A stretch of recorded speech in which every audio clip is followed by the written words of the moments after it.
I don't believe that we can necessarily convince racists through reason or through shame. I think we have to crush them politically. Being woke too often these days is just a matter of turning and doing high fives with people who think like you and not being concerned with doing the work and thinking about what really helps people. We continue to have a society that is divided and unequal in racial terms.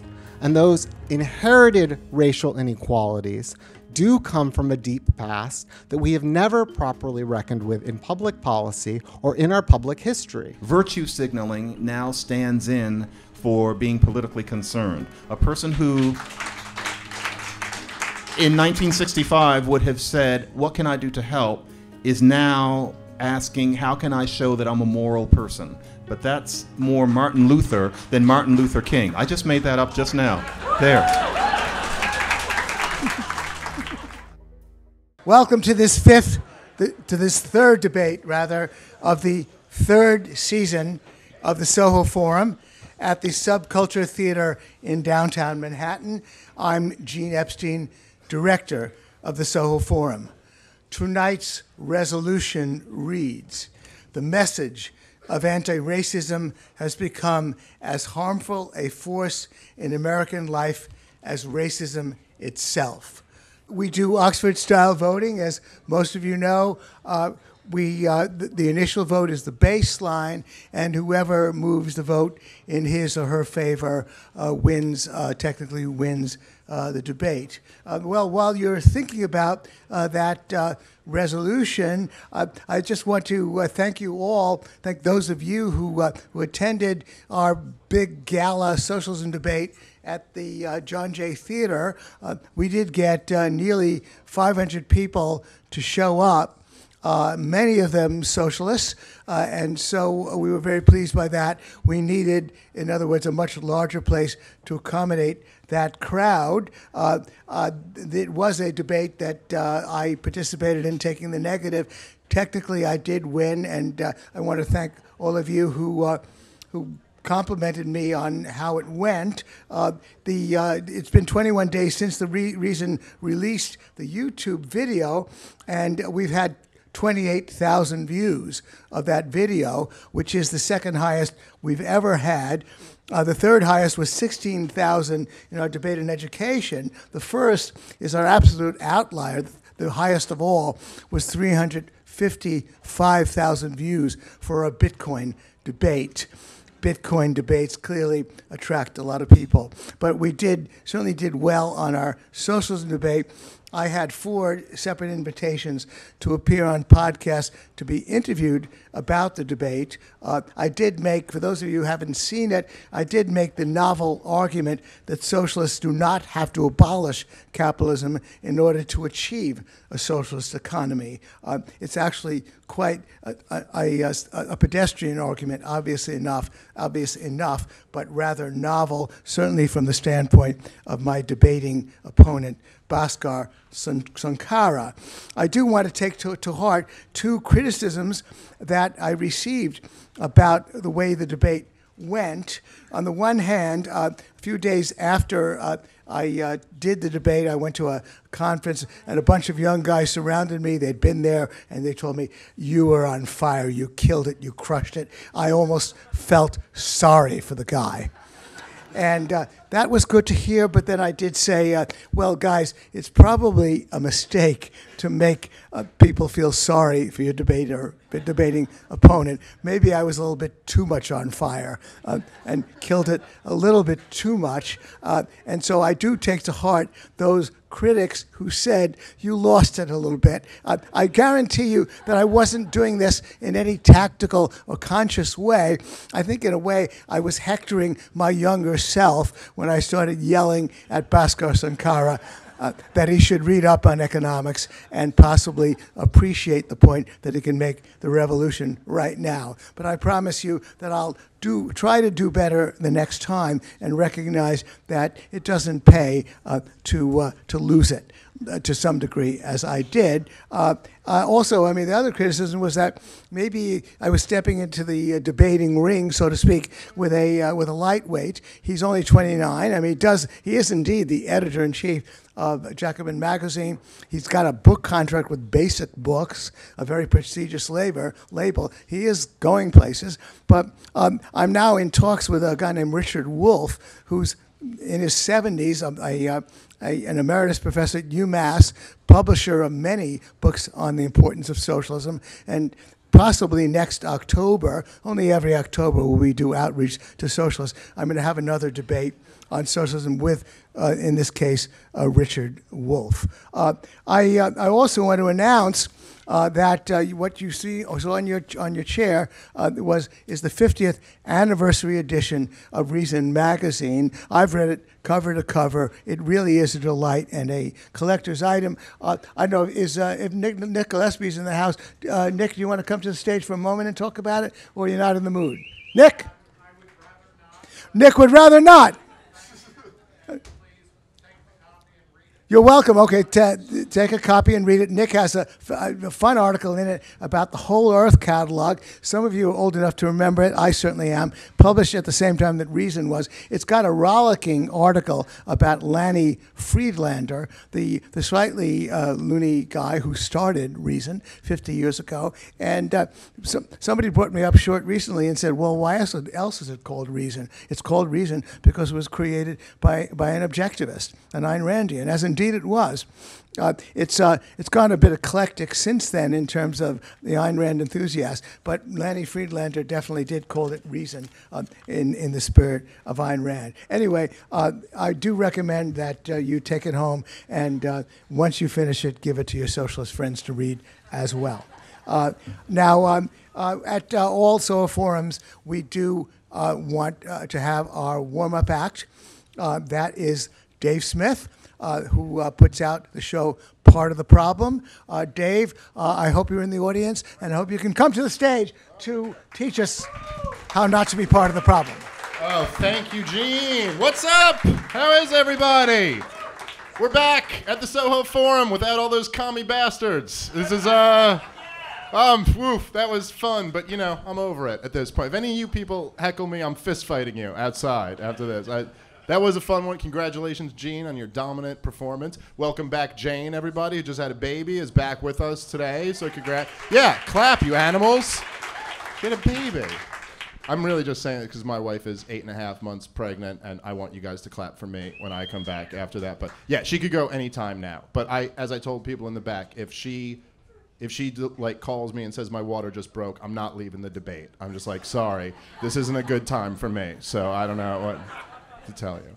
It is hard. It's hard being like married when your wife's pregnant. It's like a weird time because it's so much that they go through and you're just kind of there, you know, right? Like it's kind of like you're like a Yankee fan and she's Derek Jeter and you're just the person who did this to Derek Jeter.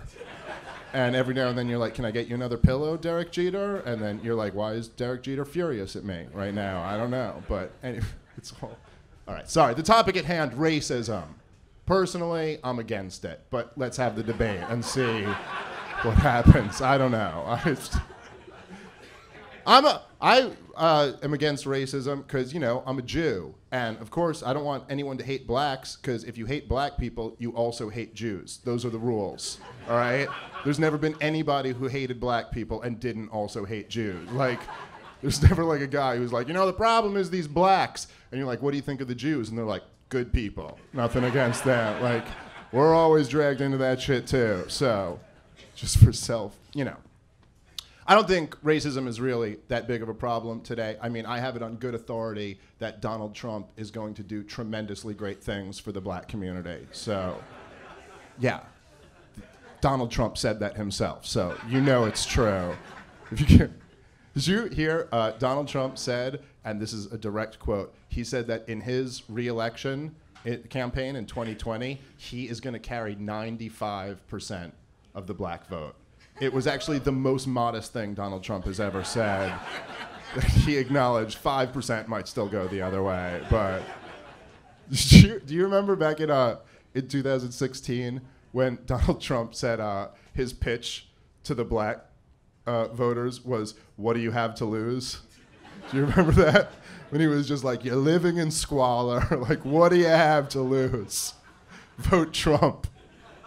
That was the greatest pitch I've ever heard in my life, a politician. Man, my white liberal friends were so outraged. Like, they were like, that is the most racist thing ever. They have nothing to lose. And then I talked to one of my black friends, and he was like, makes a pretty good point. And I was like, you know what? This shit might work, after all. I don't know. Racism isn't good. Sometimes it works out. One time, this is like 10 years ago, and I was in Toronto with another friend of mine, a comedian, and we were traveling, doing shows in Toronto. And, I was young. I was in my 20s. And so was he. And he was like, hey, what would be fun on this trip is if we got some weed. And I was like, I agree, sir, because we spoke proper English back then. And he goes, he was like, we should try to find some weed. And then my friend Justin, he was like, I'm going to ask that big black bouncer outside the strip club if he knows where we can get weed. And I was like, whoa, dude, that's a little racist. But in Justin's defense, not only did that guy know, he was selling weed. So we ended up buying weed from that guy. Worked out well that time. I'm just saying, it wasn't cool, but it did work out pretty effectively at that point. But it was, yeah, my friend Justin just like charged right up to him, and I was like, I don't think we should do this. And he was like, hey, bro. And I was like, don't call him bro. Like, what? And he was like, you know where I can get some weed? And he was like, big black dude, bouncer. And he goes, are you guys cops? And I was like, no, we're not cops. We're comedians. We're performing down the street. And then he just like, I didn't say it. He goes, are you guys cops? And I was like, no, I just said we're not cops. And he goes, you guys are cops, right? And I was like, we should just leave. This isn't going to work out well. And then I said no one more time. And then he just pulled out a huge bag of weed in the middle of the street, the middle of the Toronto street. And I was like, I guess 3 times is the charm. Now that's all. Like if we were real cops, the 3rd time would have got it, like, you cops? No. And they're like, you're cops? You're like, you got me, I'm a cop. All right, get out of here. But anyway, wherever that guy is in the world, thanks for getting me weed 10 years ago. Appreciate that. So I do, I wouldn't call myself an expert in black culture, but I got a haircut at a black barbershop once in my life. It was an accident, but it happened. And there's another story. This is the life of a comedian. I was always on the road, and I was in, like, I don't even remember where. I think it was Memphis or something. But I needed a haircut, and there was just a sign that said barbershop, and I didn't know what it was. It was, like, in this mall, and I walked in, and then I realized it was a black barbershop, like, as I got in there, but it was too late because I was already there. And there was, like, this big, jacked up black dude wearing a wife beater and like a huge gold chain, and I walked in, and the conversation that I interrupted. He was talking to a friend of his, and he was like, so I told that motherfucker I'll kill you, and then he looked over and he was like, can I help you? And I was like, oh man, what did I just get myself into? And I was like, I think I'm just gonna take off. And then he just like black guy bullied me into getting a haircut. He was like, sit down, motherfucker. And I was like, okay, I'll sit down, no problem. And I sat down, and he was like, so what do you want? And, I was like, I don't know, just take a little off the top. And then he said the most terrifying words that my white ears have ever heard in my life before a haircut, which is, he goes, so you want like a scissor haircut? And I was like, this isn't gonna work out well. And it didn't. It did not work out well at all. He pulled out a pair of scissors that looked like they came with the barbershop when they opened the barbershop. Like, no one's ever used these here before. And he was like, it was like he was just guessing. Like, you're just like, I don't know, I'm gonna go this off. And I was like, thank you. And I left. But that's all I got. That's my experience with black culture. I'm sorry. No, I'm just kidding. I grew up in Brooklyn. There's every race of culture. That's what racism never even seemed like a real thing to me. But I guess it is a real thing. Like, every now and then that's like the thing, like, you learn is like, because I'm a Jewish kid from Brooklyn, so it's not like people are really, like, it's all just like a joke to me, the idea of like open bigotry. But then when I started going throughout the country, you're like, oh, there's a little bit of it out there. Like, I used to always think it was crazy. It was just something left-wing people made up. Like there's no racism in this country. And then it's been brought up to the surface a little bit in the last few years, you know? Like the left-wing people would always call like Trump supporters Nazis. So you're like, there's no Nazis, you know? And then they had that Charlottesville thing, and I was like, there might be a few. Like there might be a couple of them out there. I don't know. Like they're not Nazis, they're just conservatives, you know? And he's like, that guy's got a swastika tattoo on his neck. And you're like, okay, he's on the edge. Like that guy might be a little bit. But I still just laugh at it. I don't know why. I just laugh at, like, even in the Charlottesville thing, when they were chanting, the Jews will not replace us. And like, I'm a Jew. That was the most empowered I've ever felt as a Jewish person in my entire life. When they're out there like, the Jews will not replace us. Like, look, I have never, in my wildest Jew fantasies, entertained the idea of replacing anybody. We simply don't have the numbers. But then you saw all these fucking angry tiki torch guys, and they're like, the Jews will not replace us. And I was like, you know what? I think we can replace these motherfuckers. Like, I think we can do this. We just get our act together. Let's strike now, Jews. All right, you guys are great. Enjoy the debate, everybody. Thank you for having me. Thank you, Gene. You're the best, Gene. Dave Smith, and you should listen to his Part of the Problem podcast. He's terrific. Well, now for the main event. Remember, the resolution reads, the message of anti-racism has become as harmful a force in American life as racism itself. Here to speak for the affirmative, Columbia University professor John McWhorter. John, please come to the stage.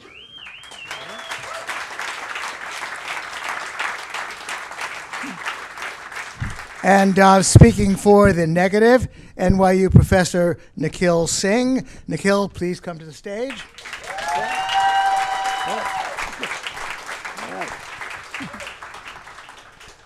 Jane, please close the voting. It's all closed? Okay. John, please take the podium and speak for the affirmative. Thank you. Let's talk about the cops. This is very important. I think when we discuss racism in America and whether it exists and to what extent and how important it is, the first thing on a lot of our minds is racism from the police. And so I think we need to talk about that first. And there's some things that I don't think we always know. Tamir Rice was a black boy of about 12 who was brandishing a toy weapon, and he was shot dead. The exact same thing happened to a boy named Daniel Shaver not long after that. Daniel Shaver was white. Sam DuBose was shot dead by the police driving his car away from a cop. The exact same thing happened, actually a little bit before that, to a white guy named Andrew Thomas. Alton Sterling was a black man who reached into his waistband and reached for his wallet during an altercation with the cops, and the cops shot him dead. That was a grievous event. And the same thing actually happened around the same time to a white guy named Dylan Noble. Alton Sterling made national headlines. None of us heard about Dylan Noble. George Zimmerman said some really nasty things about unspecified little people and how they're always going around stealing things before he ended up killing Trayvon Martin. Now, that was a terrible thing, especially because a policeman said the same sorts of things, including using the word fucker, before he killed a white teenager named Lauren Simpson. I could do this for 20 minutes. There is a very understandable tendency in the media to report stories of black people unjustly killed by the police, whereas what we don't know is that for every one of those events, there is a white teenager or 20-something who is killed under almost ominously similar conditions where you've really got to dig to find it out. Now, I'm not saying that there's fake news or some grand conspiracy. I understand why the media are so concerned with the black cases. But I'm bringing this up because I think that generally we're often told that any conversation about race is shut down by the purported racist tendencies of cops who, in a hair-trigger situation, will allow their quiet bias to kill a black guy when, if it were a white guy, he would get away with a slap on the hand. That's a very reasonable assumption. But you know, that really hasn't held up to scrutiny, and it's why I allowed myself to do this particular debate with this particular question. Even the numbers are quite different from what we hear. And so, for example, there is the issue of proportion.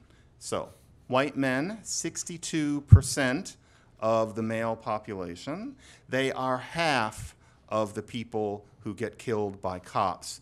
Black men, 13%, and they are a quarter of the people who are killed by cops. And so it's disproportionate. So one might think, well, that means that still there is a racist bias against black men because so many more of them are killed proportionately. But no, not really. There's a debate team trick that's going on in relation to that. Because it wasn't so long ago that when we talked about welfare, disproportionate amount of black people were on welfare, but more white people were on welfare numerically.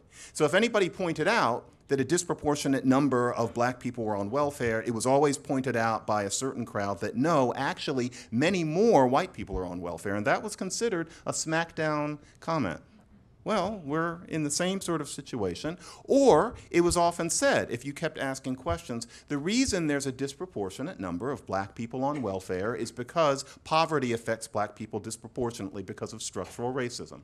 That was reasonable. Well, we also know that poverty makes it more likely for somebody to encounter a policeman in these sorts of situations. Poverty caused by structural racism, therefore, might certainly make it so that there are more black men killed by the police. And that means that we have to question the idea that what this is all about is underlying pernicious biases of the cops. I almost can't believe I'm saying this because I spent a very long time thinking what a lot of people think about the cops. I have a reputation for saying that racism is as important as people make it, but I always made an exception for the cops.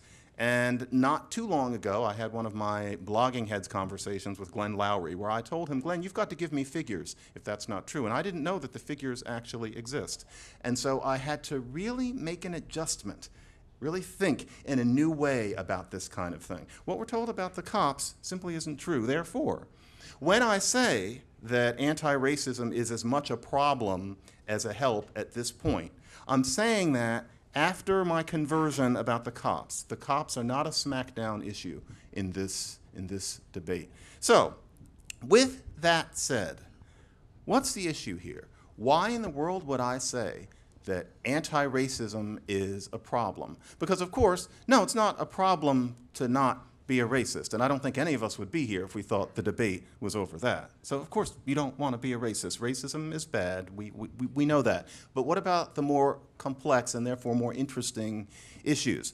And one issue is that anti-racism as currently configured has gone a long way from what used to be considered intelligent and sincere civil rights activism. Today, it's a religion, and I don't mean that as a rhetorical feint. I mean that it actually is what any naive anthropologist would recognize as a faith in people, many of whom don't think of themselves as religious, but Galileo would recognize them quite easily. And so, for example, the idea that the responsible white person is supposed to attest to their white privilege and realize that it can never go away and feel eternally guilty about it, that's original sin right there. The idea that there is going to be a day when America comes to terms with race, or that there could be. What does that even mean? What is the meaning of the coming to terms? What would that consist of? Who would come to them? What would the terms be? At what date would this be? The only reason that anybody says that is because it corresponds to our conception of Judgment Day, and it's equally abstract. When we use the word problematic, especially since about 2008 or 9, what we're really saying is blasphemous. It's really the exact same term. Or the suspension of disbelief that is a characteristic of religious faith. There's an extent to which logic is considered no longer to apply.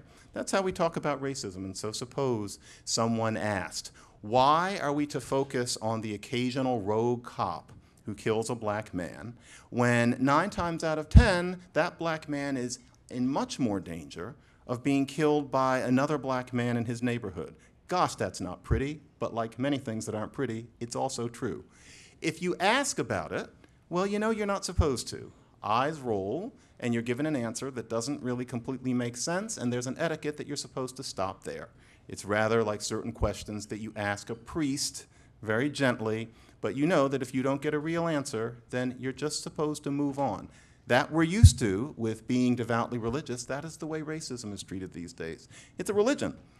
And many of us might say, you know, after thinking about it, you might realize that even if you're somebody who looks on devout religious faith among, say, a Mormon or a fundamentalist as something peculiar, you read books by anthropologists exploring this frame of mind, even if you realize, it might even be pleasant to realize about yourself that you are religious just like them. If you wonder how a Mormon feels, to be an anti-racist today is to be ideologically a very, very similar person.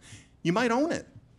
You might say, what's wrong with this? What's wrong with this religion? This is certainly a better religion than many others I can think of. But there are problems with it. There are severe problems with it. It does some good things. It gets some good people elected. Certainly, it does some good things. But it does some bad things. And so, for example, if you're a good anti-racist, then you're thinking about the cops that kill black men in these scenes that we know about.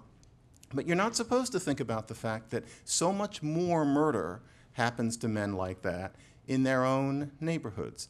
You're supposed to think of that as maybe connected to racism in some abstract way, but you're not supposed to think about it. You're not supposed to think about all of those homicides. Every summer in big cities across America, teenage black boys are killing one another in the hundreds over, frankly, nothing. That's somehow less important than what the occasional rogue cop does. That's modern anti-racism for you. That's backwards. Another example, education. To be an anti-racist is to pay attention to the idea that universities must foster diversity. The idea being that supposedly universities wouldn't want to foster this diversity if they weren't made to do so.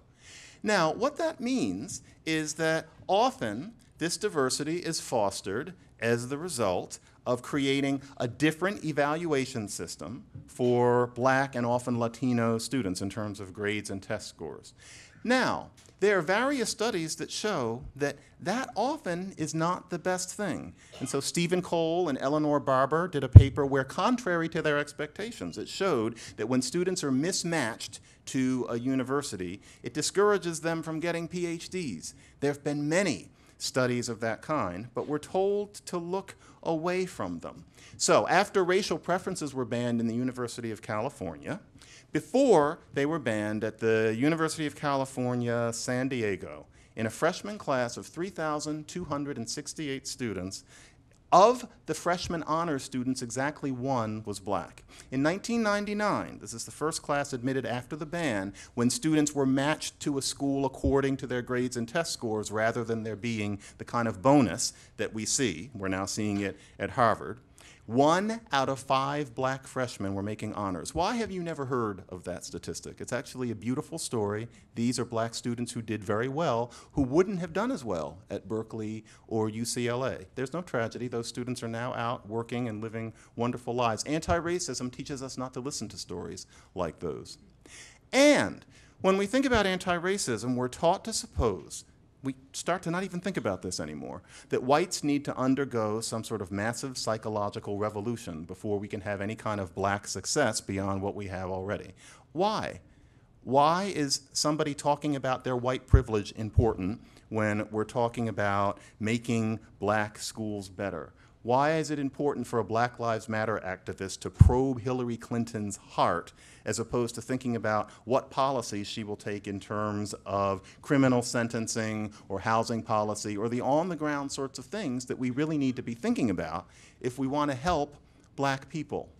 I could go on here too. There are a lot of things wrong with anti-racism. There are some good things, but there are just as many that are wrong that hold us back from helping black people who need help, because we're taught to think of certain things rather than other things. In particular, we're taught to think less about the real work of helping people who need help on the ground through socio-political action. And instead, we end up thinking about inner psychology. We end up thinking about that which is problematic. And all of these things are ultimately idle. So this is what I mean by saying that anti-racism is a problem. Anti-racism, as currently configured, not anti-racism just in itself, but modern anti-racism, turns a blind eye to most black homicide. Anti-racism, as currently configured, turns a blind eye to black young people's upward mobility. It turns a blind eye to doing the kinds of things that civil rights leaders of 50 years ago considered ordinary in favor of what is ultimately an inwardly focused quest for moral absolution that has at best a diagonal relationship to helping people who've been left behind. For that reason, the issue here, I must repeat, is not whether or not racism exists. We know it does. Read the paper this morning, had some racism of my own 2 weeks ago. That's not the issue. The issue is whether modern anti-racism is the best way of combating the effects of that racism. And it isn't. Thank you.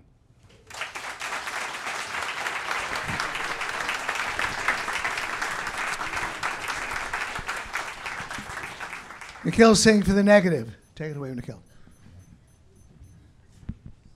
I was told that John is a formidable debater, and I am not going to be as capable of talking to you without notes. But I do want to remind you of the proposition before us, which is not exactly as it was just framed. The message of anti-racism has become as harmful a force in American life as racism itself. And that is the proposition I will speak to. And I want you to remember those 4 words, as harmful as racism itself. So the claim of anti-racism as harm here depends on how we assess the harm of racism and racial discrimination today. What I'll attempt to persuade you of in my time is A, that racism remains a harmful force in our social, economic, and political life in ways that we actually can't just take for granted, and B, that the tangible harms of racism overwhelm any case that might be made for the annoyances or inconveniences produced by certain expressions of anti-racism. So I want to begin with a set of facts that I do not think are in dispute about racial disparity. John also spoke to issues of racial disparity in his comments, so I'm sure we'll come back to this. The United States in 2018 is characterized by racial disparities across every significant indicator of life chances: wealth, home ownership, rates of unemployment, poverty, arrest, and incarceration. In some cases, the statistical disparities are staggering. Black and Latino families have between 8 and 10 cents to every dollar of wealth owned by white families. Now, in an audience like this, I'm well aware that claiming evident disparity is not adequate and will not be taken as proof of racial discrimination. 3 examples from well-respected researchers might begin to test this question. In her seminal work, Dr. Deva Pager, who was Peter and Isabel Malkin Professor of Public Policy at the Kennedy School of Government at Harvard and Professor of Sociology at the university before her recent untimely death, documented what she called the powerful effects of race on hiring decisions. Employers, she found, were more likely to hire a white man, even if he had a felony conviction, than a black man with no criminal record. Blacks who said they had a criminal record had a callback rate of 5%, and blacks who said they did not had a rate of 14%. For whites, the rates were 17% for those who said they had a criminal record, and 34% for those who said they did not. A new paper from 3 respected economists with over 400,000 data points over 50 metro areas shows that African Americans pay more for identical housing in identical neighborhoods than their white counterparts, and that this rent gap increases with the fraction of the neighborhood and its racial percentages. So the more white it gets, the higher the premium goes for blacks entering that neighborhood. Similar studies have been done on residential steering practices in the real estate industry and the differential costs of insurance, mortgage rates, and so on paid by economically similar black and non-black applicants. Now, a potential limitation of any racial disparity comparisons is that they are sometimes not apples to apples. For example, we know that not having a high school degree is actually the greatest predictor of whether one ends up involved in the criminal justice system. Nevertheless, even among high school dropouts, 4 out of 10 African American males end up in prison compared to 1 in 10 of their white counterparts. The ACLU found that African Americans are 4 times more likely to be arrested for marijuana possession than whites, even though their rate of marijuana usage was comparable. In New York City alone, there were over 5 million stops and frisks between 2002 and 2012. 85% of those stopped were black and Latino, leading to the legal challenge that found the practice racially discriminatory and unconstitutional. So let me stop here. I may not have convinced you that we continue to live in a society in which racial discrimination leading to unequal life chances is a problem, though I hope I have at least dented the automatic presumption that some may have that this is not true. I want to turn to a second area in which I think we can see how racism, both as a message and a practice, remains harmful with respect to our political life and the health of our democracy. Let's call this the contemporary force of political racism. Once again, we are all likely familiar with the fact that political racism has been a part of U.S. history from its inception, including the defense of slavery, overseas expansion, Jim Crow segregation, and now white nationalism. Political racism has been a tool to divide the electorate and to suppress participation in democratic politics. We can locate its real origins in the aftermath of the Civil War and Reconstruction and the organized and systematic effort to suppress black men's ability to exercise the franchise through a variety of legal and extra-legal means, including literacy tests, poll taxes, police intimidation, and vigilante violence, up to and including lynching. Like the question of racial disparity, you might say, even if we accept the full scope of this kind of racism, it was in the past. It is no longer characteristic of our political present. In 1965, the United States finally fulfilled its promise by becoming a liberal democracy for the first time in its history with the passage of the Civil Rights and Voting Rights Acts. We've been a liberal democracy for a short 50 years then, and notwithstanding the fact that we were a racial democracy and a racist democracy for almost 2 centuries prior, we can rest assured that the racist past is behind us. At least this was the view of the U.S. Supreme Court, which in 2013, in Shelby versus Holder, lifted the provisions of the Voting Rights Act that had required states with long histories of suppressing black voting rights to get federal approval to change any voting laws. Lo and behold, after Shelby, 24 states implemented new restrictions on voting. Texas, Alabama now require photo IDs to cast a ballot. Other states, such as Ohio and Georgia, have enacted use it or lose it laws, which strike voters from the registration rolls if they have not participated in an election within a prescribed period of time. Let's just look at one state where this dynamic has unfolded, the still contested race for governor in the state of Georgia, an election characterized by red baiting and race baiting of the black candidate Stacey Abrams, who President Trump described as unqualified for office, even though she graduated from the same law school as Brett Kavanaugh. Setting Trump's words aside, the election process has been overseen by Abrams' opponent, Brian Kemp, who has been the Secretary of State of the state of Georgia for the past 8 years and refused to recuse himself even though he was a party to the election that he was overseeing. During his time as Secretary of State, Kemp aggressively purged 1.5 million people, almost 10% of all people on the voting rolls. He closed more than 214 polling places. He criminally prosecuted people on trumped-up charges of voter fraud. In the run-up to the election, he blocked 53,000 voter registrations in the state, 70% from African Americans, 80% from people of color, which is close to the margin of his current lead. And he oversaw the delivery of voting machines without power cords to 3 predominantly African American counties. U.S. federal court ruled yesterday that Gwinnett County's mass rejection of absentee ballots based on an omitted or incorrect birth year violates the Civil Rights Act. The county is more than 50% African American and Latino. More damning, almost all of Kemp's maneuvers, striking people from the rolls for not having an exact match, that is where the name on the voter rolls is identical to the name in the state system, was actually disallowed under the Voting Rights Act as discriminatory against minority voters when Georgia tried to implement it in 2009.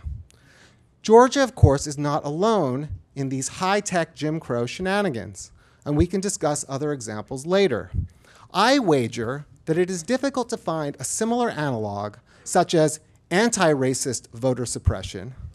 Most anti-racists I know are struggling to increase Democratic participation and widen the use of the franchise where they are trying to contest elections. But I realize that this issue is now infused with partisanship. You hear it in my voice.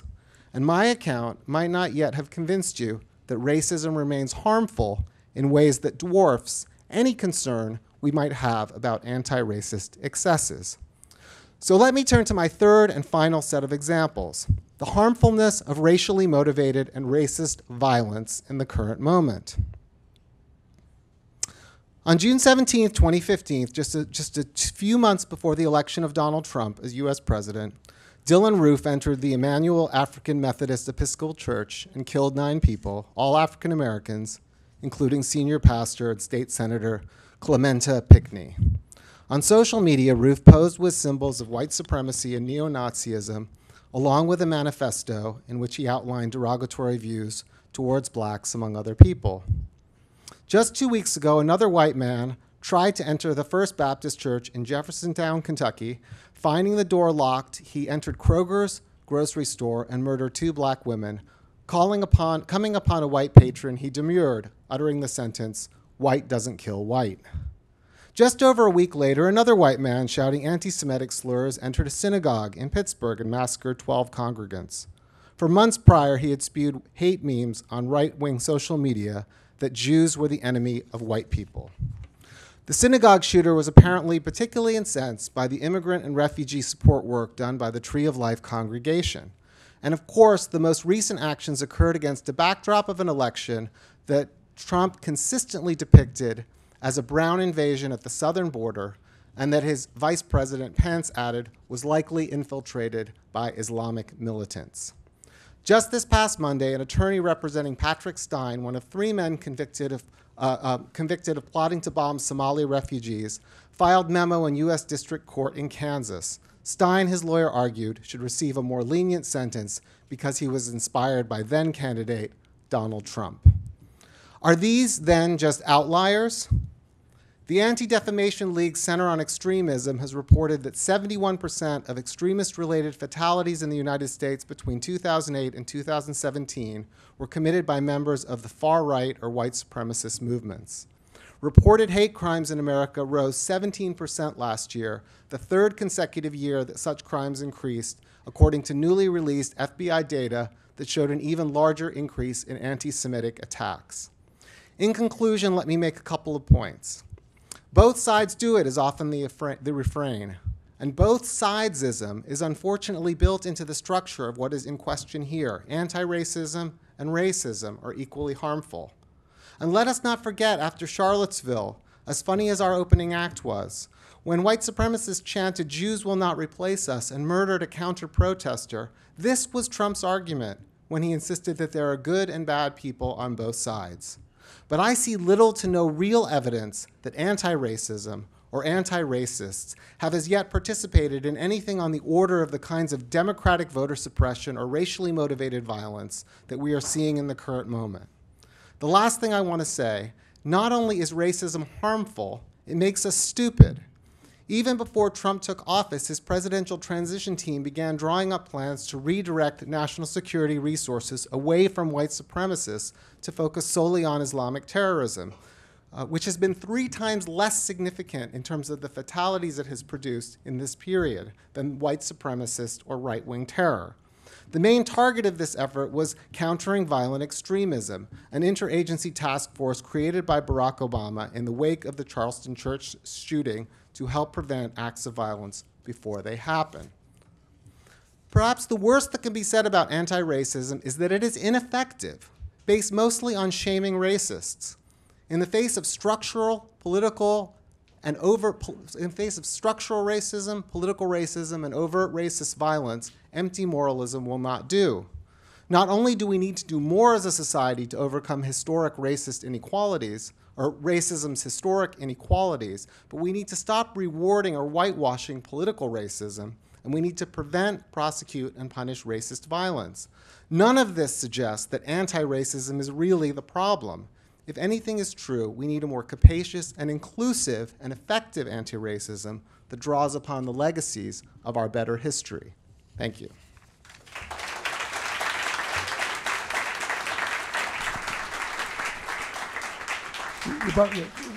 Rebuttal from John McWhorter. Thank you, Nikhil. You're quite right that racism exists and it's a problem, and these violent events are absolutely important attestation of it. But I'm not sure that I agree that anti-racism is just a kind of fashion statement nipping at heels. I may not have made myself clear. Here's another example. So, poverty makes boys in particular more likely to act up. That's a fact. That's been shown in countless studies.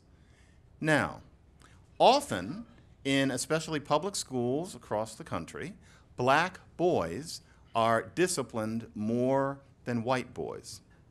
Now, one reason that the black boys might be acting up more is because of the effects of poverty, and that is something that needs to be addressed by concrete action rather than people putting their hand in the air and saying that they attest to their white privilege. But instead, what we often see is claims, especially from certain academic departments, that the only reason that black boys could be censured or suspended more would be racist bias. And if you look at all the studies on this, they basically just come down to a draw. In this city, starting in 2015, Mayor de Blasio spearheaded an effort to have black boys disciplined less in our hardest inner city schools with the highest proportions of black kids. That's good anti-racism. But the problem is that over the past 3 years, in all of those schools where people have so many problems already, this is right here in this city, and it's not only here, a similar story is in Philadelphia, you have more alcohol use, more drug use, more violence, and more gang activity, keeping these poor kids who are often black, all of them, from getting a good education, all out of a sense that it's racist to discipline black boys who are keeping the vast majority of students in the school from learning. That's not a fashion statement nipping at the heels. That's a real problem. Violence is a horrible thing when somebody like Dylan Roof pulls what he did. Charlottesville was not a joke. Those things are definitely happening. But there are two things going on here. There are those isolated events where grievous things happen to perfectly innocent people. Then there's an issue of lifting the black race up in general and solving general disparities. And we often tend to think that that's practically impossible, when really a lot of the problem is the things that we're encouraged to focus on are based much more on the idea that our main focus is supposed to be making sure that we're not discriminating against black people, rather than actually helping black people. And something else. A little example of that. Voting. What the Republicans are doing in terms of trying to suppress the black vote is obvious, and it's one of the most revolting things I have ever seen. It's a horrible effort. However, there's something that you're not supposed to say, and I'm going to say it. There is a difference between the motivation for that now and the motivation for what was going on during Jim Crow and before, and we all know it. What the Republicans are doing is disgusting, and it's racist in terms of the definition that we use today. It hurts black people and it devalues black people, certainly. But having just come from making my way through that new Frederick Douglass biography that we're reading about and hoping we might get through, you could hurt your foot if you dropped it on you. But I actually read it all the way through. The reason that they didn't want black people to vote then was because they thought black people were animals. My grandparents had trouble voting in cities like Atlanta, not because Republicans didn't want to have Democrats have too many votes, and they thought that it would be a canny thing to go for the group that votes for Democrats so consistently. That's cynical and disgusting in itself. But the reason was because they thought that people of my grandparents' generation were animals. So there's kind of a difference. Yes, what's going on with voting is a serious problem, but if we're talking about what racism is, frankly, the way I feel is that Americans tend to treat Black America and to convince Black America that this is true, that we are the weakest, most feckless hothouse flowers in the 300,000-year history of the human species, and that is how we should have policy approached. I just don't believe it, and I think that it is a serious problem. We could be doing better on civil rights now than we are.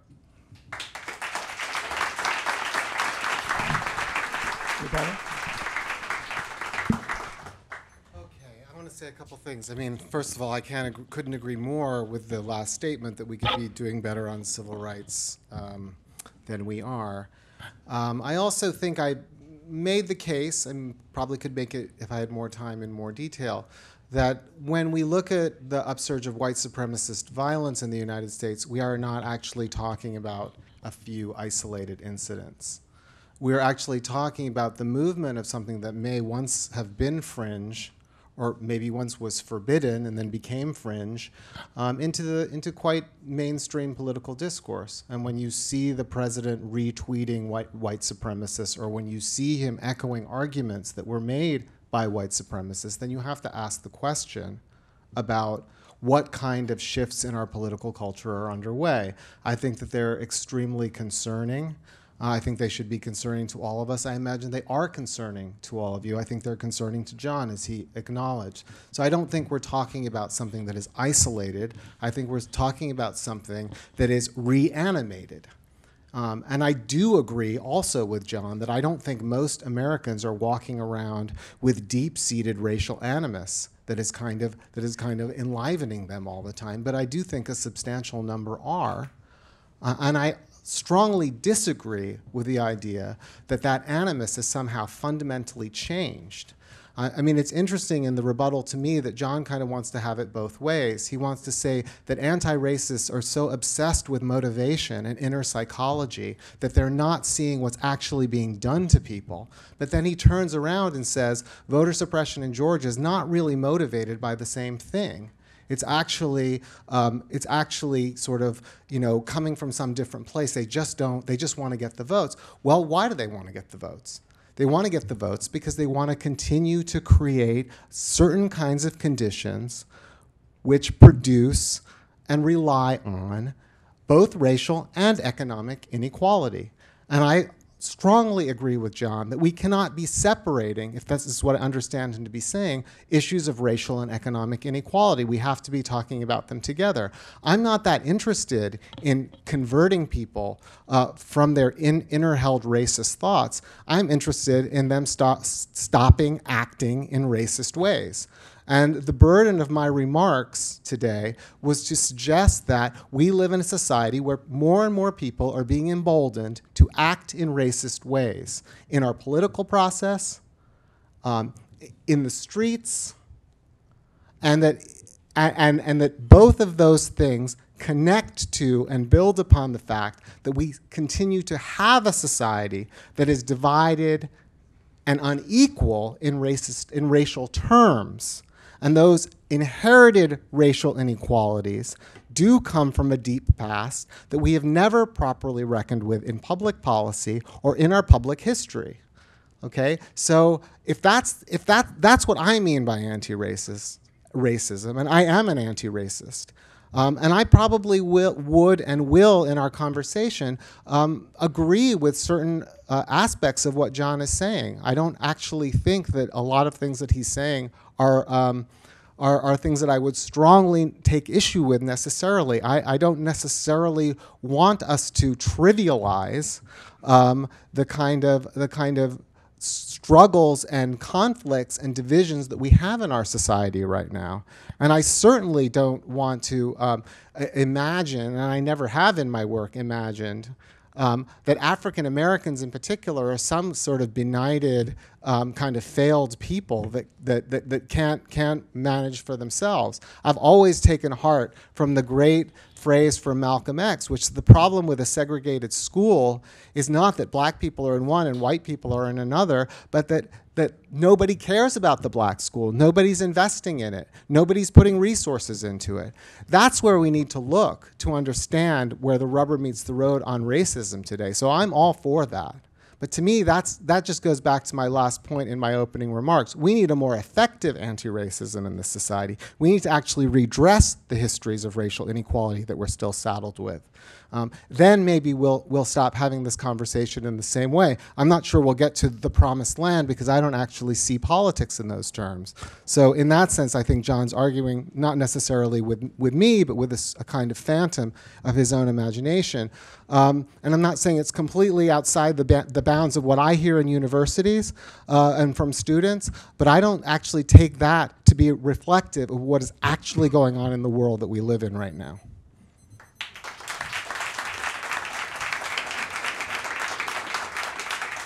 Thank you both. We're going to be opening it up to questions shortly. But I want to line up. And first, as you both know, you have the option of asking the other a question at any time. Do either of you want to pose a question to the other at this point?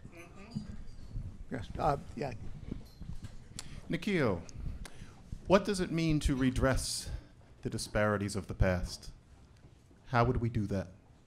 Because when I say that there are things that we utter that seem, and I'm not accusing you of being some sort of fantasist, but when I say that we can slip into the incantational, what's the redressing? What would we do that we haven't done already? And I understand that there needs to be activism on behalf of disenfranchised black people. But redressing the past, what do you mean? Well, this is obviously a huge conversation to open up, so I'll try to give a brief and directed answer. In your remarks, you talked in the beginning about the way in which we see criminal justice involvement as if it's somehow an exclusively black issue, specifically black men being killed by the police. And I think that everything that you said in those opening remarks, I could not agree with you more. And I do a lot of work with people in prison. So we get a distorted view of the world in part when we look at it through an exclusively racial prism. Okay? We don't see the scope, again, of how issues of race connect to socioeconomic issues, to issues of poverty, to issues of spatial isolation, to a whole range of issues. So I'm all on board with that kind of argument. But I would say that if you look at the history of the punitive turn in carceral policy in the United States, that it was sold politically to publics through what I'm calling political racism. In other words, it was the figure of, to go back to any number of figures, the Central Park Five, which Donald Trump raised as these wild boys that should be executed, and even though they were later proved to be innocent, he still didn't acknowledge that. It goes back to the Willie Horton ad that George H.W. Bush used to defeat Michael Dukakis. It goes back to Hillary Clinton's language of super predators and Ronald Reagan's language of gangbangers and so forth in the drug war, right? So we have a long history of politicians using a racialized discourse to sell us on punitive policies that have harmed black communities and harmed poor whites. Perhaps we could argue about the proportionality there, but that have been devastating for our society, right? So to me, that is an example of how political racism works, how it's been harmful, how it remains harmful. So a part of redressing that would be figuring out how we start to undo that, not act that way, oppose that, and change the dynamic of how we do our politics. You have identified where we differ. Now, okay. What you're saying is true. And it might surprise you to hear that, yes, the war on drugs, and it's actually been made clearer, especially over the past 2 or 3 years, had a racial component. That was an anti-black policy. It was also something that happened when I was 1. Now, I'm not saying that the past is just the past. What you just said is true. But this is 2018, and what I mean by it's 2018 is I have cousins in jail. I know the sorts of things that they did, And I know that in most cases, they really shouldn't be in jail. What do we do about it now? And I want to put this carefully, but talking about the Willie Horton ad isn't going to get cousin XXX out of jail. I think we need to talk about, for example, ending the war on drugs, and not just a little stuff with weed. Very important. That should be absolutely crucial to talking about what goes on with both white and black poor people, especially men. Because what we're talking about is something that eternally tempts underserved men into a black market and into not getting their diploma and winding up the kind of statistics that we're talking about. To me, that should be the main thing we focus on, instead of, and with all due respect, instead of there's only one word, the recitation that you just did of very important and disgusting history. That happened. I don't think we can reverse. Talking about that and the fact that it was done by people who were really shitty, we can't fix them. Most of them are dead. So what do we do now? Actually, one of them's president. Granted. But what do we do now? That's my question. Well, you know, I 100% agree with you. And the war on drugs. I mean, we could have a policy discussion of what needs to be done, and I would say, and the war on drugs would be at the forefront. I think what happened in Florida with the ending of felon disfranchisement, Amendment 4 was a magnificent thing, you know, and that was won by voting rights activists working for years in that state. I think that's the kind of thing that we have to pursue across the board. I started a prison education program at NYU where we go back into prisons and jails with as other colleges have done, and try to provide education for people in prison so that when they come out of prison, they have opportunities. All the prison education programs got wiped out in the 1990s with the crime bill, which is not that long ago. The problem is, when I rehearse the litany, it's not because it's a catechism to me, it's because it's a cumulative history that repeats itself, that gets reinstantiated, that gets reconstituted by new policymakers and ambitious and unscrupulous politicians who want to manipulate us in these kinds of ways. And we now have one of them in the White House that's using a different set of racial codes and racial fears to make us think that, like, our major problem is immigrants coming across the border. Now, you know, that's why I would talk in those terms, but I'm certainly not averse to having the kind of policy discussion about what needs to be done. And I think my own view and my own practice is to think very much in those terms. So here, one more thing. And then I have one for you. Okay. Okay. How far do you think we can get in teaching people not to be racist? Because my personal feeling, especially after 2016, is that we've hit a wall there. And that in terms of making life better for people left behind who can't help themselves, telling the Americans who are left who are racist, and it's not just a few, telling them, stop that.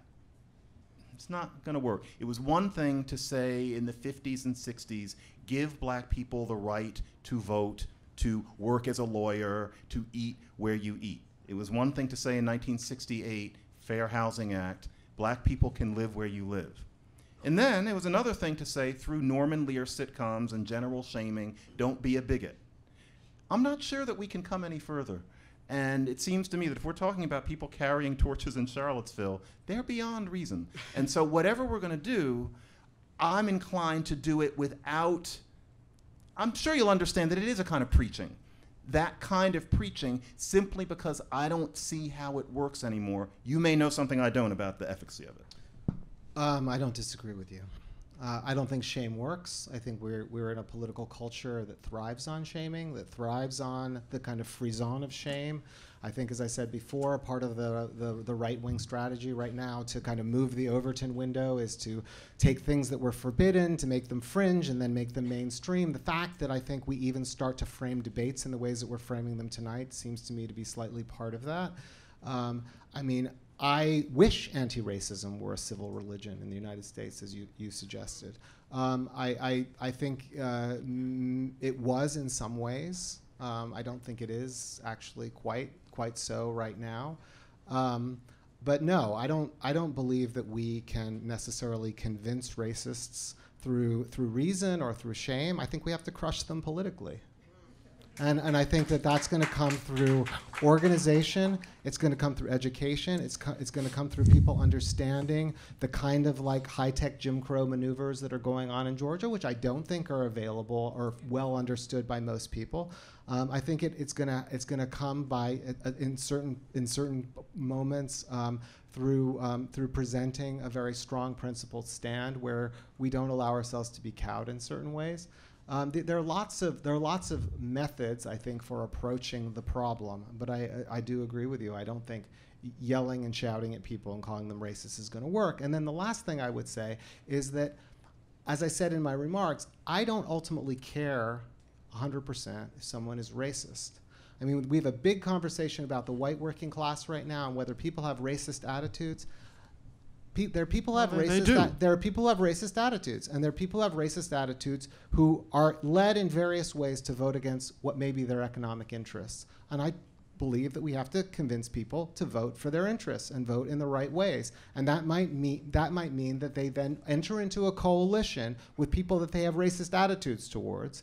And when they enter into that coalition with people with racist attitudes, and we see this through the history of the labor movement, sometimes those racist attitudes start to change. The only way they really start to change is if people actually are working together towards concrete ends. They don't start to change by people hectoring each other and calling each other names. So I'm on board with that. And the concrete ends, I think, would be more important than how the Archie Bunker feels, ultimately. I agree. Right? I agree. So, John, let me ask you. I read your article, about anti-racism as civil religion, and I thought it was measured, and I thought it was smart, and but I wonder, you wrote that and published it in 2015.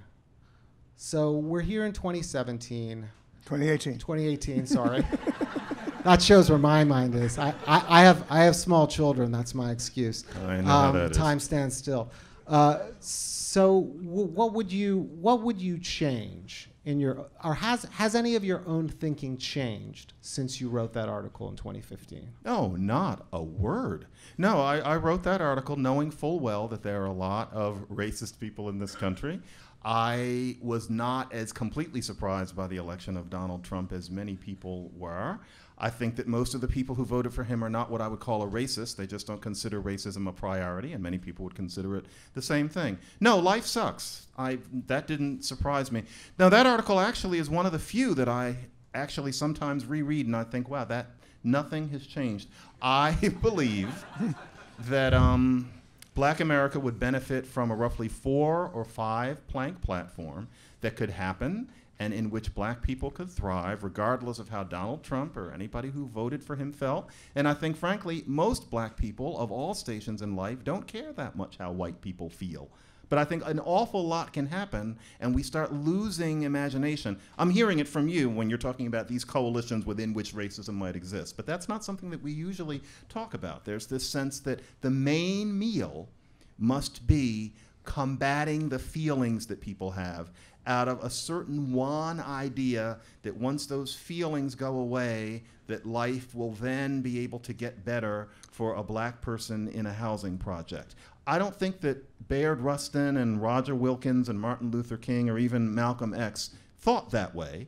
I think that it's something that's settled in for us moderns. And I'd like to get away from it because I think that great things, really good things can happen for the black community, despite the fact that we will live in an imperfect nation, which will always be riven by racism. I think I said that at the end of the article that you're talking about, that there can be a platform, or maybe it was the article I wrote after that. I don't think, now, violence is a hideous thing. I'm not minimizing that. But I don't think racist attitudes are as important as we're often told, mainly because I don't think we can do anything about them. You want to make a comment? Yeah. Yeah, I guess I'll have one last sort of crack at this. So, one of the things that kind of disturbed me a little bit about your piece in 2015 was the sort of the resonances it has, and I don't think any of this is intentional on your part, and I'm not accusing you of anything. I want to just be clear about that. I even hesitated to bring this up.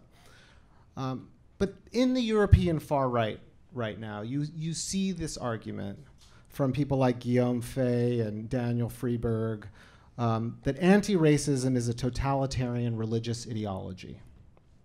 Okay, that's the framing they use. Fay writes, the touchstone of the self-righteous anti-racism is the most advanced expression of postmodern totalitarian ideology. So this is a kind of a far-right meme, kind of like cultural Marxism these days. And there's one line in your essay that troubled me, where you say, anti-racism is a flawed religion that, quote, pollutes our racial dialogue. And that word pollution bothered me. And I know you're a linguist, and I know you're linguistically sensitive, and I even hesitate to argue with you on this terrain, knowing how clever you are. But the language of pollution, I think, to my way of thinking, you know, and the way it's connected to an idea of anti-racism is some kind of, as I've said, a kind of phantom that sweeps over this conversation. We moderns have this kind of psychologistic sort of obsession with race or something. It strikes me a little bit like it's kind of something made up. You know, I see elements of it sometimes in my students, but I see it as a sign of their youth, their desire for purity, politics, and so forth. And it's not confined to race. It runs the gamut of other things. As far as psychologism goes, it's rife throughout American society, right? We're always talking about self-help and betterment and being better people, and we're preoccupied with sin and guilt and all this kind of stuff. But to sort of focus on anti-racism as something that is polluting our dialogue at this moment seems to me to be a sort of a kind of a dangerous way of going about talking about this issue, which is one of the reasons why I really pulled back to kind of say, what is racism today? We have structural racism, we have political racism, and we have racist violence. That's what racism is. That's what we need to oppose. To me, anti-racism is opposition to racism. So I haven't accepted your terms for this argument in a sense, right? But I actually think there are lines of agreement. I know we're supposed to fight and we're supposed to try to win, you know, one side or the other. But I actually think that I don't accept the framing that you've given to this, you know, and I've sort of offered a different framing. Is there anything in my framing, and this is why I asked you the question, if your thinking has changed at all in the last 2 years, that might make you want to reconsider at all the kind of way in which certain arguments are now deployed in the right wing sort of Ethernet, whatever it is, and the way they're circulating. There's always a danger of that kind of misinterpretation when you write something and you're trying to make a strong argument. And there's a certain point at which I don't mean to sound flippant, but I can't be concerned with how an Austrian politician might interpret something that I write in the Daily Beast. But I think, frankly, that you and I have a very different sense of the prevalence of this religion. I very much think that it is the civil religion of, let me clarify, not America in general. I mean blue America, I mean educated America. And educated America has a certain influence. Now, step beyond that, certainly this kind of anti-racism starts tottering severely. We've seen that in who has become president. But in terms of we of the chattering classes who have an awful lot of the power, I think that it is much more than the occasional hot-headed undergraduate. It starts there, but it's also true in terms of faculty and hirings and the way graduate students are treated. I think with this audience, I don't even need to recount. Basically, all you have to do is open up Quillette and you will see all of these things described. These are real things. It has affected my own academic career. And remember, I'm not a social scientist. I just play one on TV. I'm a linguist. And these sorts of things have been real for a while and have really crested since 2013. And I find that they really do. Here's a quick example. Suppose there's a book by a leading black thinker that basically expresses an extremely anti-white viewpoint, right down to saying that this person has children, he sees them playing here in New York with white kids at his elementary school, and is afraid because he's afraid that his child doesn't understand what white people are capable of. And let's say the book is full of things like that. And it's clear that this person really doesn't like white people very much. And this person's book is assigned for white people of our world to read all over the country. And let's say that someone like me has white friends who, for example, come to his house from a reading group where everybody had to read that book, which basically says that it's okay to be a very brilliant black person and to exhibit spontaneous, hostile, anti-white animus and elevate it as serious thought. And you can see in that white person's eyes that she understands that what that book said is not something that she fully agrees with. She doesn't think that her children are worth being thought of that way, that she's worth being thought of in the ways that this book portrays her.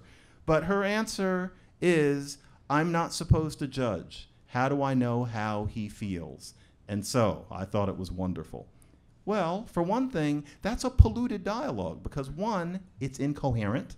It doesn't really make sense. And two, that person, who is one of the nicest people in the world, is unintentionally being condescending. She's not requiring of that author the rigor that she would require of, frankly, a white author, of a Jonathan Franzen, of a Steve Pinker.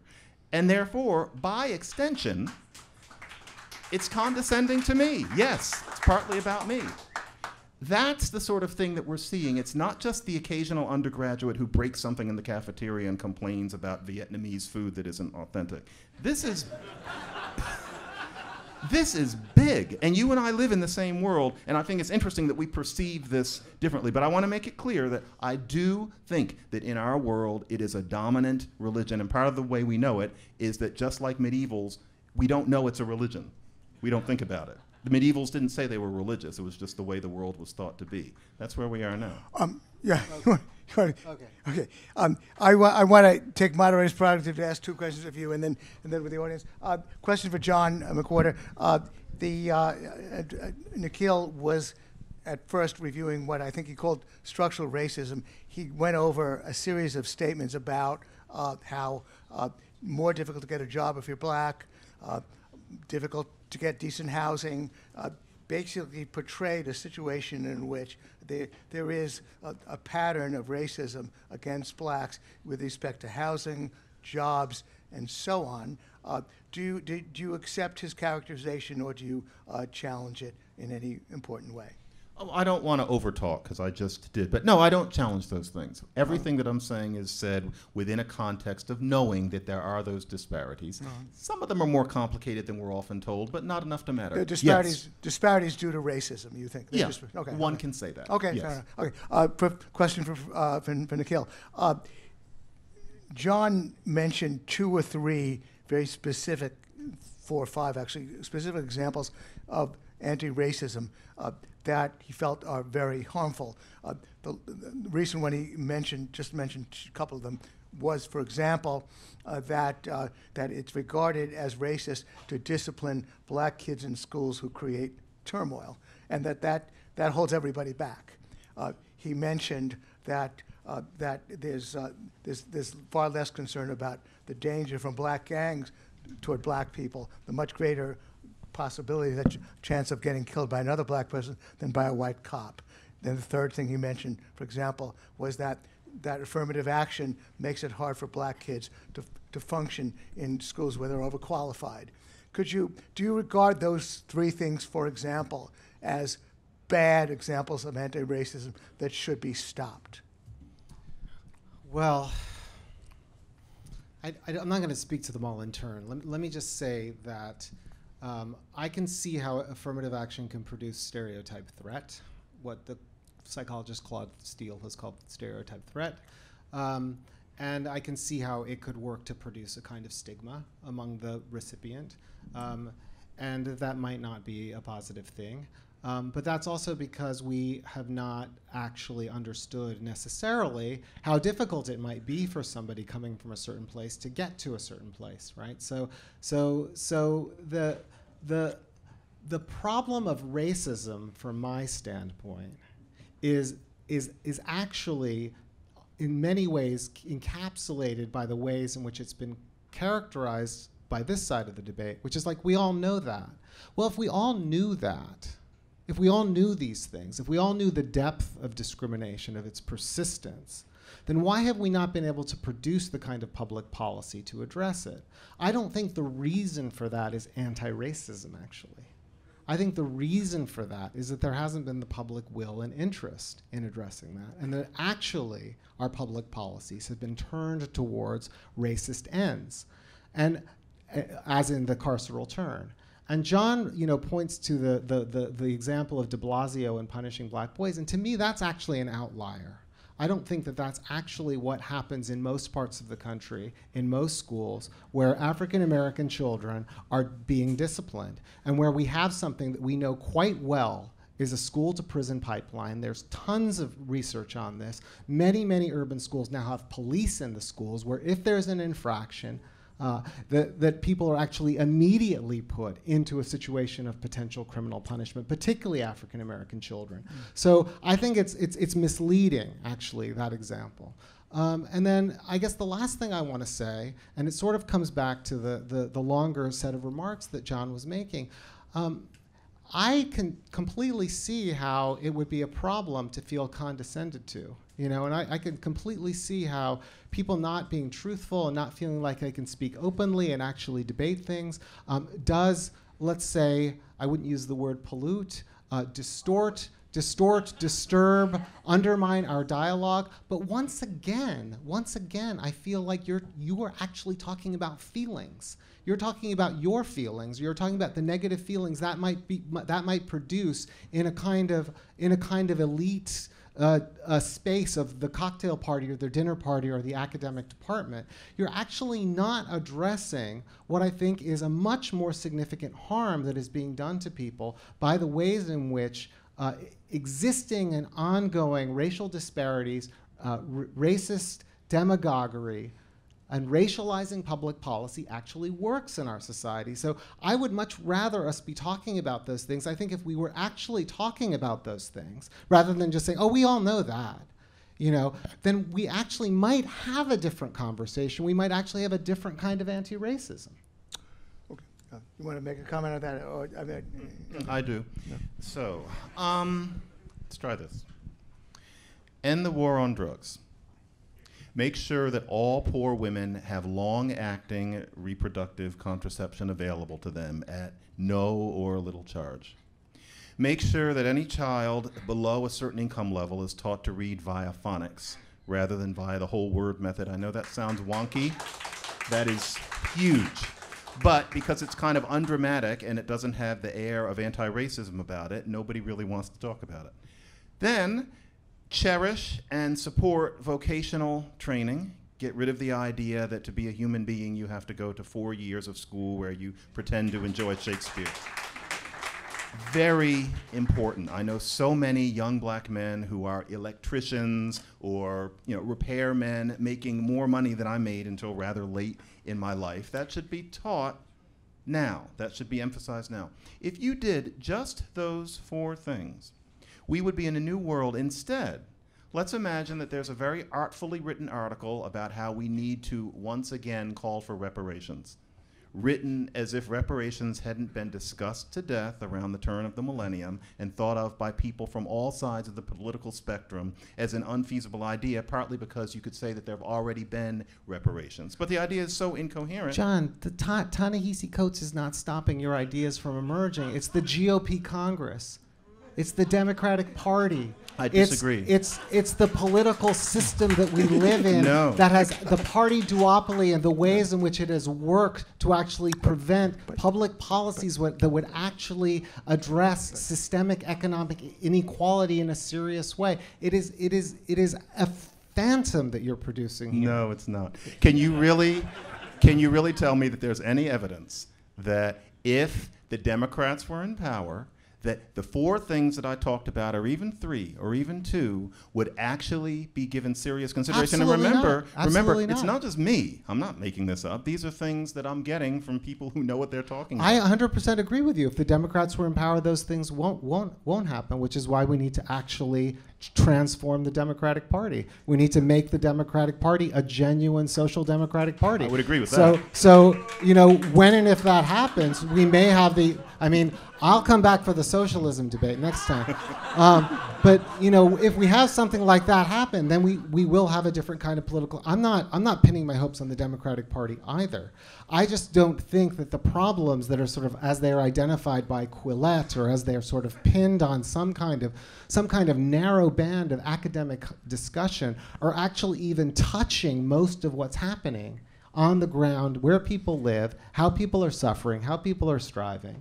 I'm 100% with you that we should be doing those things. But I don't think anti-racism is the thing that's causing the harm. I think the things that are causing the harm are many of the things that have long caused the harm, right? Which is a kind of variety, as I laid out, of racist and classist structures within our society that have produced disparity, that have produced premature death, that have produced over-incarceration, and that have produced the kind of civil conflict that we now experience. So your claim is that the intelligentsia of our nation have no particular or interesting effect on what sorts of policies are talked about and eventually enacted. Not at all, not at all, not at all. The economics profession has an enormous impact. I don't think the economics... But apparently not high-profile magazines. Oh, no, the economic profession in general I don't think gives a shit about reparations or Ta-Nehisi Coates. I think most of political science doesn't care a little bit about it, not one bit. I don't think you'd find it in the Wall Street Journal. I don't think you'd find it in Barron's. I don't think you'd find it in the Financial Times. I mean, you may have the odd review here or there, but that is not the discourse that is ruling the world. The discourse that's ruling the world is the discourse of money and finance and austerity and the sort of limitations that are going to be placed on governmental intervention. Very little of it is actually addressing issues of race and racial disparity. You guys have been great. There's been an extended debate between the two guys, which I think we've very much appreciated. I do want to make it open to audience questions. Somebody in the audience, I don't see the mic. Somebody at the mic want to ask the first question? Yeah, there you go. Oh, it's over there. My God. Oh, okay, please make it a question and not a statement. Go ahead. Yes. Okay. Great discussion thus far, gentlemen. I know that's a statement. Question. I know Gene enjoys. Wait a minute. Gene enjoys brevity. I understand, but I'm standing in front of John McWhorter, who I've loved your work for so long. Your conversations with Glenn Loury are indispensable for anybody who cares about race. Thank you very much. Nikhil, I look forward to pouring into your work further. A question about the discussion about race in general. Obviously in this room, it's of a very high level with you two gentlemen. My question is, the wider race discussion outside of this theater, outside of Soho Forum, has it hit a wall? Does it need to be redirected? Is it stuck? Because I find so much of it are not people who care about actual policy prescriptions, but people who are performative, who are arguing things on a surface level. We've mentioned the drug war here. Drug war is important. I don't know why people aren't yelling about it every day. Instead, we're talking about how Trump talks to reporters.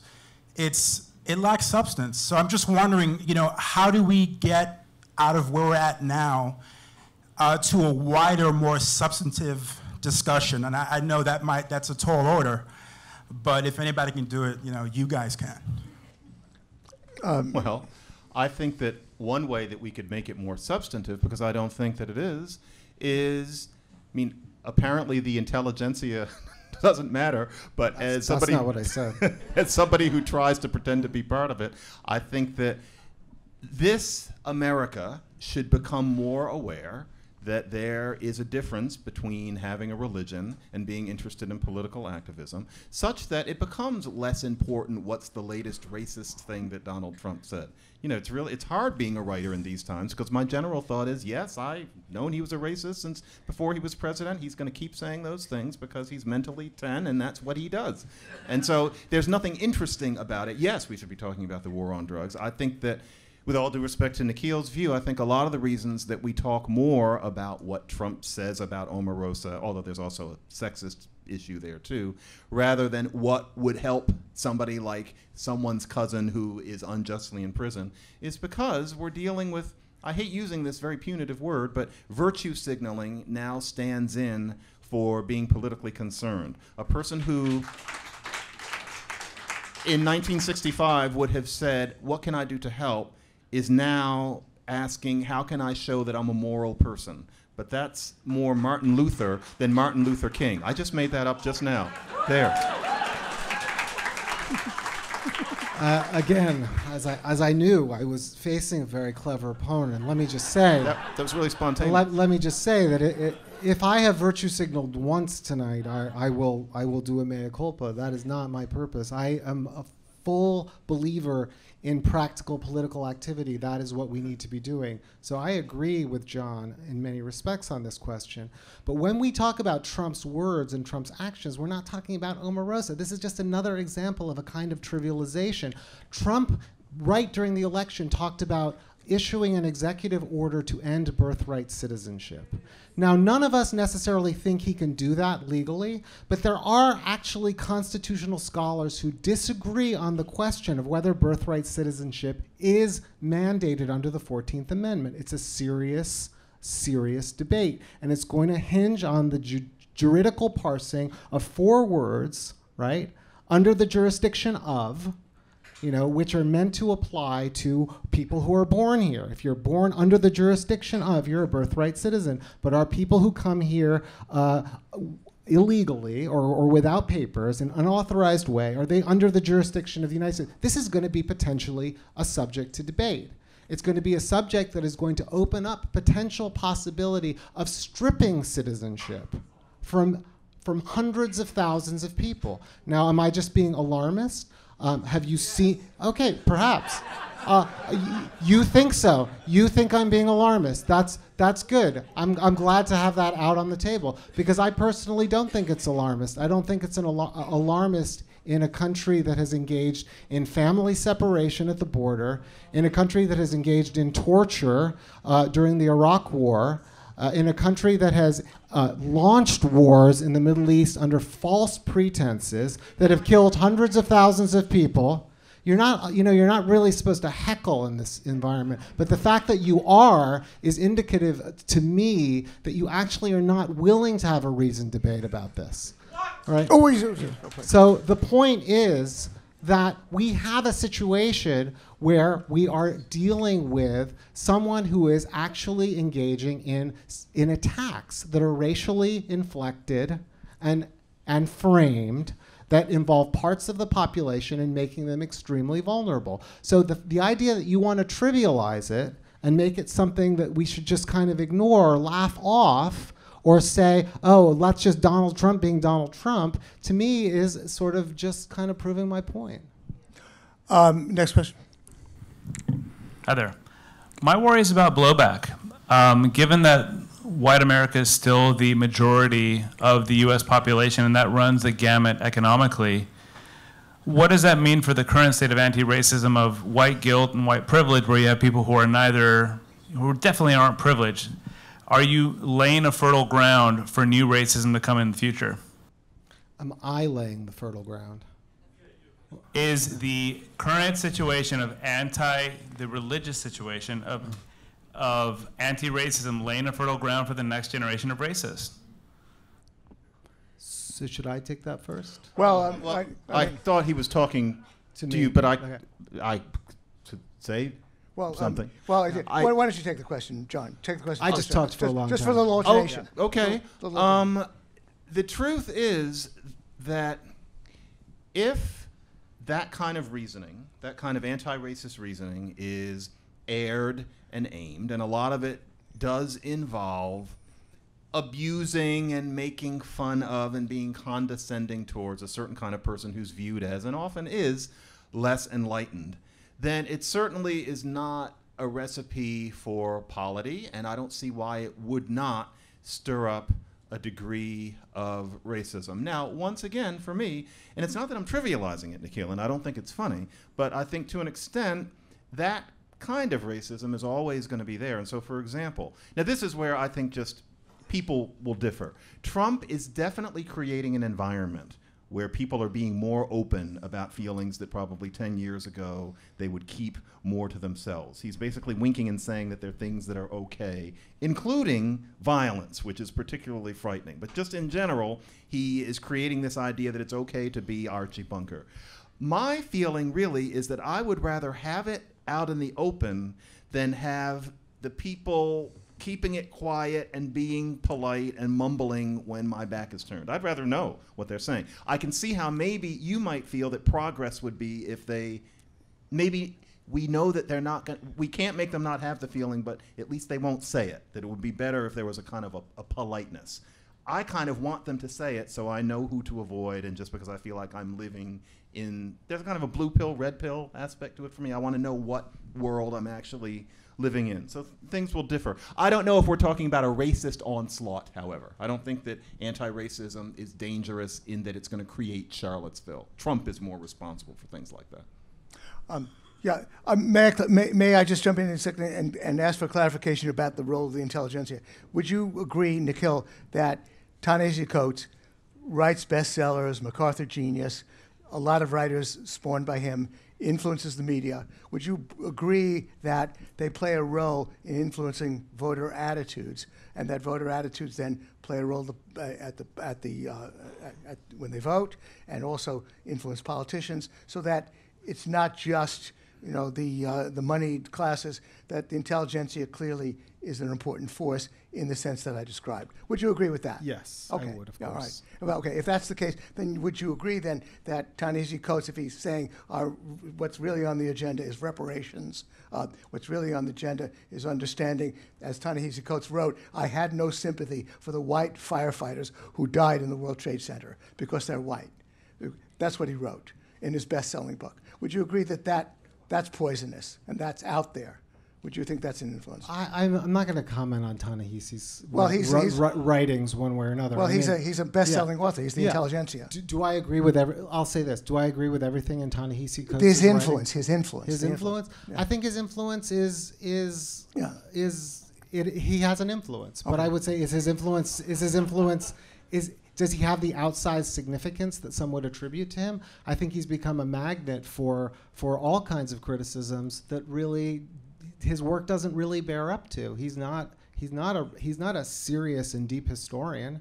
He's somebody who has done. He writes beautifully. He writes well. He writes polemically and cleverly, and he's been influential. But I don't think his influential is actually shaping the public debate to the extent to which it may be being sort of assumed here. Okay. So that would be my response to that. Final question from the audience. Well, I suppose I have a single question that I'll split between the two of you. I believe it was, to paraphrase Aristotle, virtue exists at a means between two vices, and any virtuous behavior can be taken to a realm of excess where it inevitably becomes a vice. For Mr. McWhorter, where specifically do you see the vices in the current movement of anti-racism? And for Mr. Singh, what would you need to see for you to view the current circumstance as what would you need to see for you to view the motion of this debate as a credible assertion? Forgive me. Okay.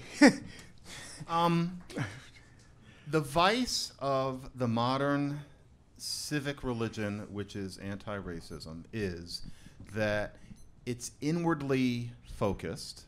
It is an understandable but dangerous search for moral absolution based on what begins as a concern for people who need help, but it ends up being something that's self-centered. It's about the self. It has a manifestation with black people as well, where there's a sense that we can consider our roles to be to show white America that racism exists. And I think that there's a tendency, I think most of us are familiar with this to an extent. There's a certain attraction in painting yourself as someone who is a survivor of daily onslaughts of racism. If you're seeking for a sense of self-definition, if you're seeking for a sense of self-validation, and all of us as human beings do, if you're a black American in the United States since about 1970, one way that you can find that is to think of yourself as somebody who is a survivor of this onslaught. And so you end up being a kind of deacon within this religion. There's a whole different issue of what role black people have in it. And so that's a problem for the simple reason that when it's all about the self and all of this signaling, it ends up deflecting from concentrating the way people did 50 and 60 years ago on the ground policy. Being woke too often these days is just a matter of turning and doing high fives with people who think like you, and not being concerned with doing the work and thinking about what really helps people. The overlap between that woke feeling and effective activism is only partial, and we're losing that. That's the vice for me.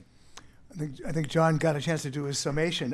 You had a tough question, Nikhil. The question was, what would have to be true for you to agree with John about the resolution?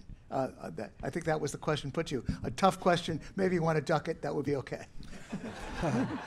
What would have to be true for me to agree with John? I think I would have to think that John was really identifying something that was in the way of doing the concrete work that he says we need to do, but actually spends more time talking about the problems of anti-racism.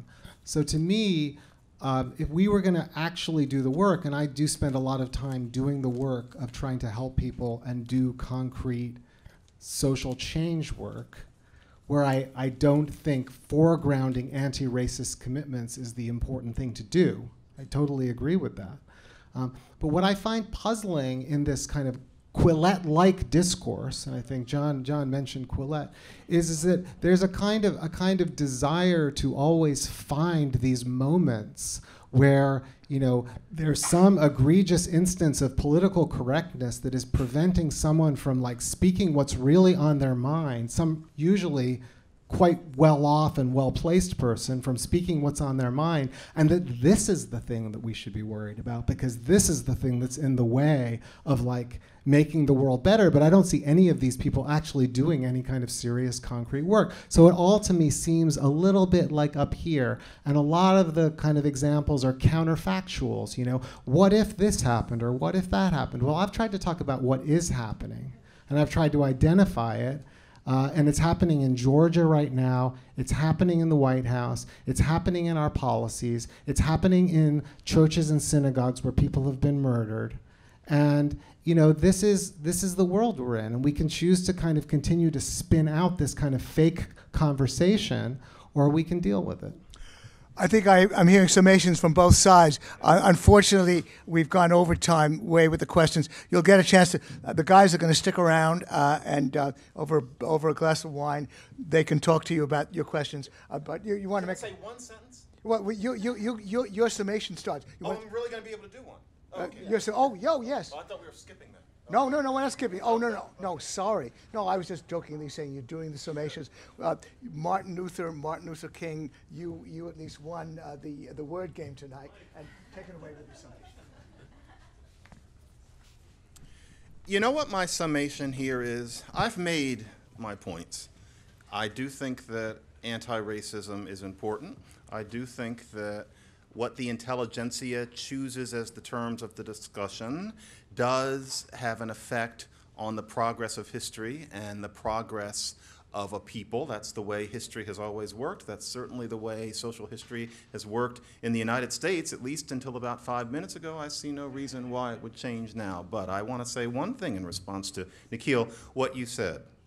These hypotheticals that you're mentioning, I understand that strategy of argumentation, but I think that from the beginning, my first statement, and with everything else I said, I have talked about concrete events. I have listed them. I have given names. I have given figures. I have talked about articles that describe things that are happening right here in the real America. I have most certainly not recited a bunch of hypotheticals.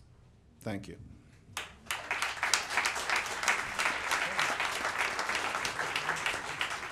Well, this has been fun.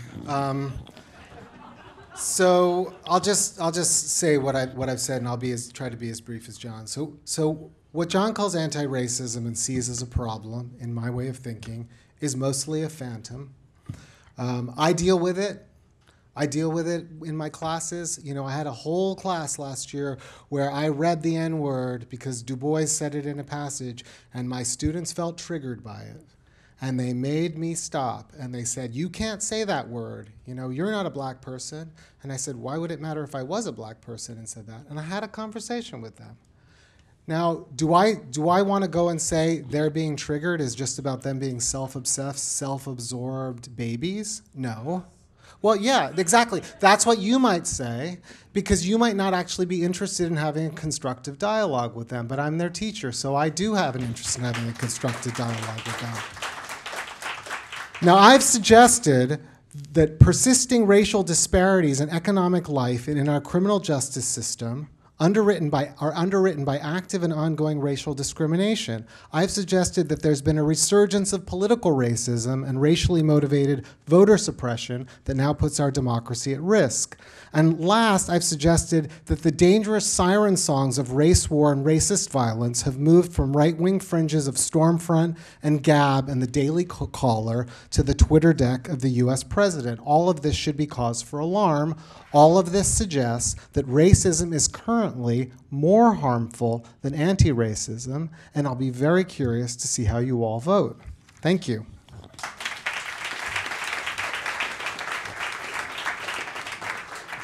Well, we're opening up the final vote, and just want to take the opportunity to thank both sides for a very civil and very spirited exchange.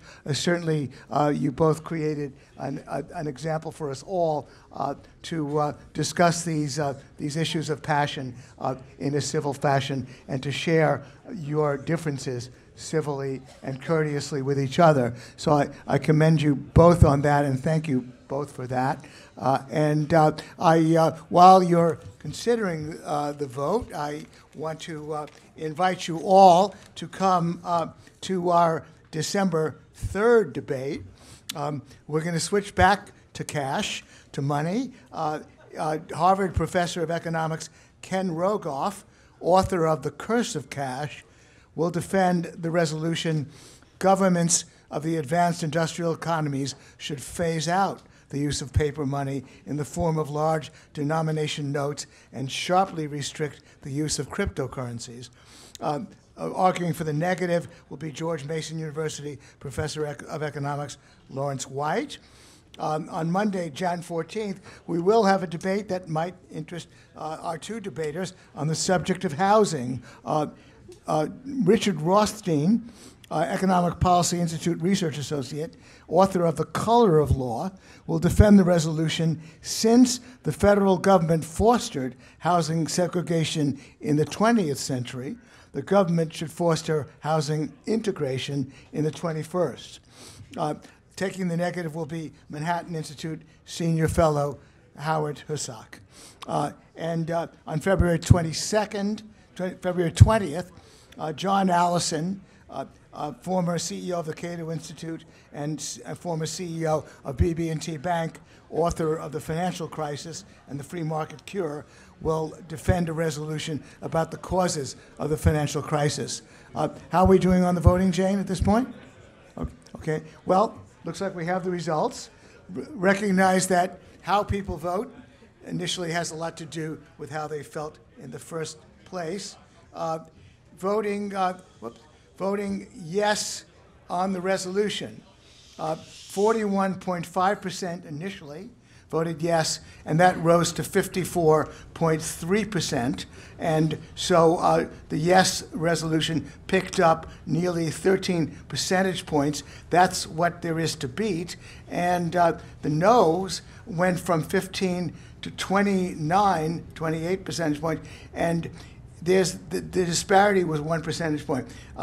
You picked up a little less than 14 percentage points. John picked up a little less than 13 percentage points.